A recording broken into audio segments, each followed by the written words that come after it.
In this video, we are going to discuss theory X and theory Y. And first, I will read the above paragraph. Our management style is firmly influenced by our beliefs and assumptions about what encourages members of our team to give reasonable performance. If we believe that our team members dislike work and are not willing to work themselves and need some supervisor who strictly monitor their performance, then we tend towards an authoritarian style of management. However, if we assume that employees take interest in doing a good job, we tend to adopt a more participative style. In this first paragraph, this is basically it discusses that the management style, basically different management styles that are adopted are based on our beliefs and assumptions, right? Our means that the management, right? That the management's beliefs and assumptions, management beliefs and assumptions decide that which type of management style they will adopt. Right? This is the management's beliefs and assumptions. And what management believes? Management can believe either that workers dislike work and not willing to work themselves, that is theory X. And then they will what they will do? They will strictly monitor their performance with the help of supervisors. And the second thing is, if the management believes that employees take interest in doing a good job, then they tend toward a participative style of management, right? Participative style of management is called theory Y, right? In the next slide, you will understand it quite clearly. Douglas M.C. Groger, the social psychologist, divides management style into two contrasting theories, theory X and theory Y, right? This was the social psychologist whose name was Douglas M.C. Groger, who divided the management style into two contrasting theories, right? Contrasting theory means that these theories are opposite to each other, theory X and theory Y.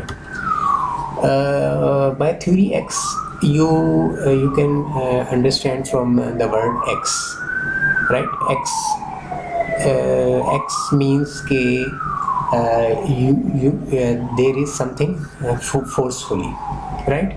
This theory believes that employees are naturally unmotivated and dislike work, and this encourages an authoritarian style of management in which some supervisor strictly monitors their performance. According to this theory, management must firmly intervene to get things done. This style of management concludes that workers do not like to work, abstain responsibility. Right? Abstain responsibility means that they are not willing to take the responsibility. Rather, they abstain from it and need to be directed. Need to be directed means that workers or employees need at every step to be directed that what they should do and what they should not to do. Right? Need to be controlled, forced, and want to deliver what's needed. Need to be controlled means that there should be some sort of standards, or you can say the yardsticks, or you can say the some type of job description need to be controlled means, or there can be physically some type of controlling force like supervisors. Okay?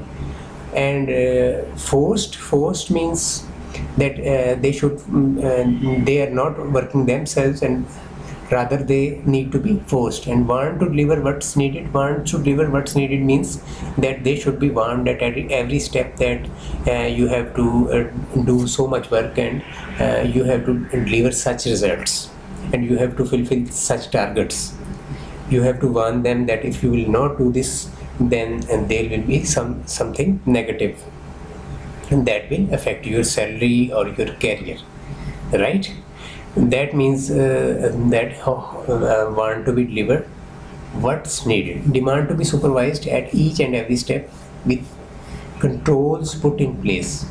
Workers demand to be supervised at each and every step with controls put in place means that you have to put some type of controls. We have discussed it already, that controls means some physical control or some job description or some standards of work that you have to meet such standards, right, in a month's time or in a week's time. Then if you will set some standards, then the employee will be forced to fulfill those standards in that prescribed time. Required to be attracted to produce results, right? The last point means that there should be some attraction to produce results, such as some organization give the workers with better performance some incentives, and with low performance they pay no incentive to the workers who have not fulfilled their targets, right? That means that they should be attracted to produce results by some extra cash or something else. Something else means some sort of promotion or something, right? In large scale production environment, X theory management may be needed and can be avoidable. Now we are going to discuss theory Y. Theory Y, this theory explains the participative style of management that is distributive in nature. It concludes that employees are happy to work, are self-motivated and creative, and enjoy working with greater responsibility. It estimates that workers take responsibility willingly and are encouraged to fulfill their goals they are given, right? That workers are taking responsibility willingly. They need no force or no supervisor that should force them to accept the responsibility. They are taking responsibility willingly. This is the theory Y, that is entirely in contrast to the theory X, and are encouraged to fulfill their goals they are given. Explore and accept responsibility and do not need much guidance, right? There is no need of any guidance. Assume work as natural part of life and solve work issues imaginatively. In Y-type organizations, people at lower levels are engaged in decision making and have more responsibility, right? Y-type organizations, people at lower levels are engaged in decision making.